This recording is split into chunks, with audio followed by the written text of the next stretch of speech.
आपण पाहत आहात शिवभीमक्रांती महाराष्ट्र न्यूज चॅनल। परभणीमध्ये एक दिवसीय करविषयक परिसंवाद कार्यक्रम संपन्न झाला। GSPTM मुंबई, कर सल्लागार संघटना Parbhani, CPE chapter Parbhani, Maharashtra tax practitioner association, north Maharashtra tax practitioner association, Hingoli कर सल्लागार संघटना, नाशिक कर सल्लागार संघटना यांच्या संयुक्त विद्यमाने GST कायद्याला 7 वर्ष पूर्ण झाल्याबद्दल 22 जून रोजी परभणी शहरातील MIDC परिसरातील हॉटेल फर्म येथील सभागृहामध्ये एक दिवसीय परिसंवाद उत्कर्ष 2024 चे आयोजन करण्यात आले होते। या एक दिवसीय कर परिसंवाद कार्यक्रमाला GSTPM चे राज्याध्यक्ष advocate Pravin Shinde, all India tax practitioner असोसिएशनचे वेस्ट झोनचे सहसचिव राजकुमार भामरे, NMPTA चे संस्थापक अध्यक्ष अनिल चव्हाण, महाराष्ट्र टॅक्स प्रॅक्टिशनर असोसिएशनचे प्रसाद देशपांडे यांची प्रमुख अतिथी म्हणून उपस्थिती होती। यावेळी उपस्थित मान्यवरांच्या हस्ते दीप प्रज्वलन करून या कर परिसंवाद कार्यक्रमाचे उद्घाटन करण्यात आले। कर सल्लागार व्यवसायात मागील अनेक वर्षापासून सेवा देत सामाजिक कार्यात सुद्धा योगदान देणाऱ्या मान्यवरांना या कार्यक्रमात जीवन गौरव पुरस्कार देऊन सन्मानित करण्यात आले। यामध्ये ॲडव्होकेट सुभाष शिंगळे, ॲडव्होकेट सतीश जाजू, ओमप्रकाश शुक्ला, जगदीश मुंदडा यांना मान्यवरांच्या हस्ते जीवन गौरव पुरस्कार देऊन सन्मानित करण्यात आले। यावेळी सांगलीचे ॲडव्होकेट अमोल माने, छत्रपती संभाजीनगरचे CA शुभम राठी, पुणे येथील CA अभिजित डोनगावकर यांनी आयकर वस्तू व सेवा कर या विषयांवर या परिसंवादात मार्गदर्शन केले। महाराष्ट्रातील अनेक जिल्ह्यातील कर सल्लागारांनी उत्कर्ष 2024 या कर सल्लागार परिसंवादामध्ये आपला सहभाग नोंदवला। या कार्यक्रम यशस्वी करण्यासाठी CPA चॅप्टरचे convener CA Venkatesh Pampatwar, CA Rohit Mantri, CA Dasharath Bhalke, CA श्यामधूत, CA Santosh Ingale, कर सल्लागार संघटनेचे अध्यक्ष CA अरुण कुमार ओझा, निलेश शर्मा, गोविंद भंडारी, मनोज घोडके, नितीन शिंदे, राजकुमार भामरे यांनी प्रयत्न केले। सर्वप्रथम मी परभणी कर सल्लागार संघटना आणि CPE चॅप्टर परभणी या दोन्ही संस्थेसोबत GSTPM मुंबई आणि MTP पुणे आणि Nashik tax practitioner association, Hingoli tax practitioner association यांच्या संयुक्त विद्यमाने आजचा एक दिवसीय परिसंवाद कर विषयक एक उड़ान प्रगति की ओर और या हेडखाली आम्ही हे परिसंवाद आयोजित केलेला आहे। गेल्या अनेक वर्षापासून अशा प्रकारचे परिसंवाद कर सल्लागार संघटना आयोजित करत आहे। खरं म्हणजे 7 वर्ष GSTला पूर्ण झालेले आहेत, त्या उपलक्षामध्ये आजचं हे कॉन्फरन्स आहे। आयकर आणि वस्तू व सेवा कर म्हणजेच आयकर, इन्कम टॅक्स आणि GST या विषयावर महाराष्ट्रातील सिंधुदुर्ग, ठाणे, मुंबई, बीड, नांदेड, हिंगोली, नाशिक या ठिकाणाहून कर सल्लागार CA यांनी उपस्थिती लावलेली आहे। या सगळ्या याच्यामध्ये एकच आहे की ज्या नवीन घडामोडी म्हणण्यापेक्षा जे काही नवीन नियम येत आहेत त्या अनुषंगानं आजचा हा परिसंवाद आयोजित केलेला आहे।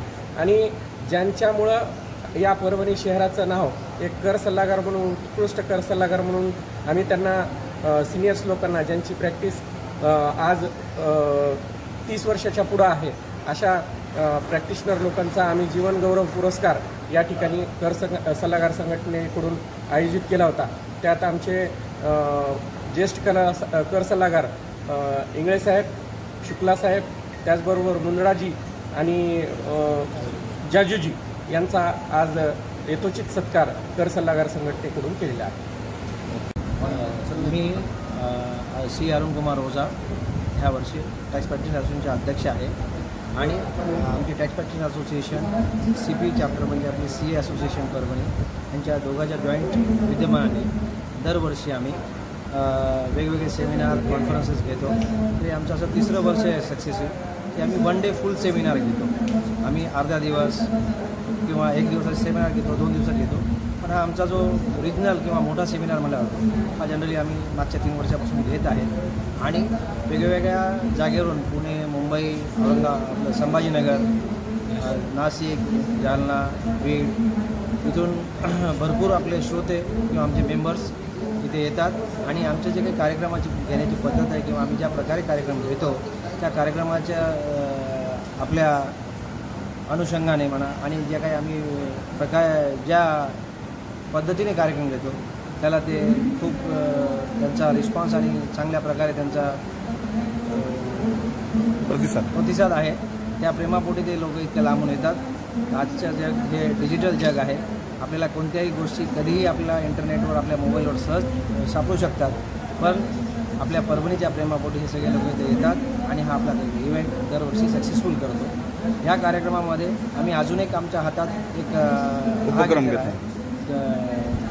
उपक्रम की जे काही सिनियर मेंबर्स आमच्या प्रॅक्टिसमध्ये आहेत ज्यांनी आपले वर्षानुवर्ष सर्व्हिस समाजाला दिलेली आहे तर त्या सिनियर मेंबर्सचं आम्ही सत्कारही ह्या कार्यक्रमाच्या माध्यमातून मागच्या 3 वर्षापासून घेत आहे आणि असंच हा आमचा कार्यक्रम सक्सेसफुल पुढे चालू राहील असं मी सर. समाजासाठी तर काय वेळ काढावं लागते. वेळ काढलं तर प्रत्येक नियोजन करून जर काम केलं तर समाजाविषयी त्याला आतुरता असते आणि त्या आतुरतेमधून तो वेळ काढतो आणि पुढील वाटचालीला चालतो. आणि लायन्स क्लब हा फार क्लब आणि 40 वर्षापासून इथं क्लब चालू आहे लायन्स क्लब. त्या लायन्स क्लबच्या माध्यमातून डॉक्टर TC पारत हे जे होते हे आमचे भीष्म पितामह आहे. त्यांनीच हा लायन्स क्लब इथं आणलेला आहे आणि त्यांच्याच मार्गदर्शनाखाली इथं लायन्स आय हॉस्पिटल त्यांच्या नावानं चालू केलेलं आहे. आणि त्या लायन्स आय हॉस्पिटलमध्ये दररोज आम्ही 10 किंवा 5 किंवा 8 असे दररोज ऑपरेशन करतो आणि गोरगरिबांचे ऑपरेशन आम्ही तिथं मुफ्तमध्ये करतो आणि 1 पैसा बी न घेता त्यांचं जेवणाचा, चहाचा, नाश्त्याचा सर्व खर्च हा लायन्स परिवार करतो. त्याकरिता आम्ही आवाहन करतो की जे बी कोणी गोरगरीब असतील त्यांनी लायन्स आय हॉस्पिटल इथे यावे आणि आपले डोळ्याच्या तपासणी करून घ्याव्यात आणि त्याचे ऑपरेशन आम्ही फ्रीमध्ये करून देऊ हे आम्ही इथं जाहीर करतो. या क्षेत्रातील तरुणाईच्या हस्ते आज आपला सन्मान झाला आहे.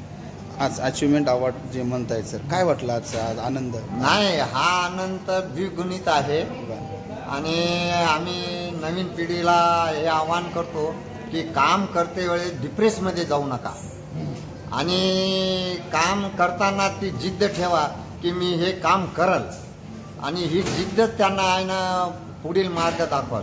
त्याच्यासाठी नवीन पिढीने डिप्रेसमध्ये न जाता काम करावं हीच त्यांना संदेश. लाईफ अचिव्हमेंटचा सन्मान देण्यात आला आमच्या असोसिएशनतर्फे. त्याबद्दल मी असोसिएशनच्या आणि CA मेंबर्सचा यांचा मी सगळ्याचा आभार व्यक्त करतो.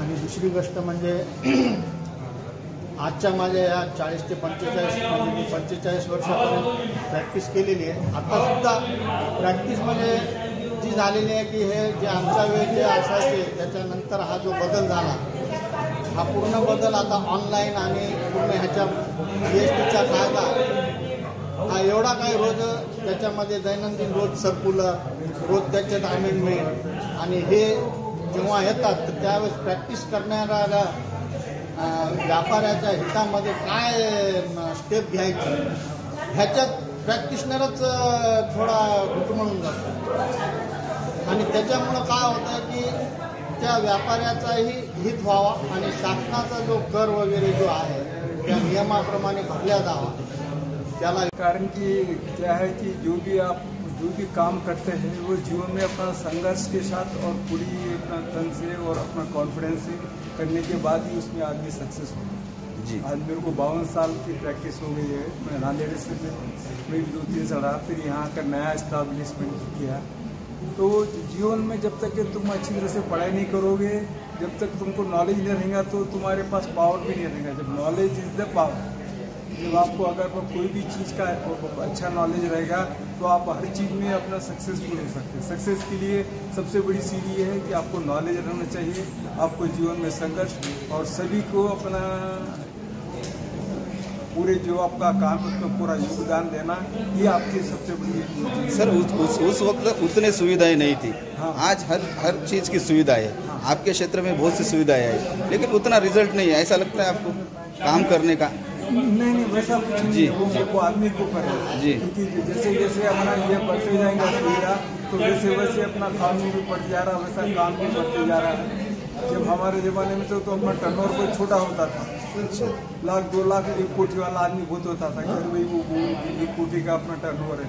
आज लोगों के मतलब 400-500 कोटी का टर्नओवर है। जी, पुरस्कार के बारे में क्या बोलना चाहेंगे? पुरस्कार में अच्छा है कि ये लोगों ने जो भी अपना दिया है सामान, अपना हमको जो सम्मान, हम उसके लिए बहुत अपना योग्य आभारी है।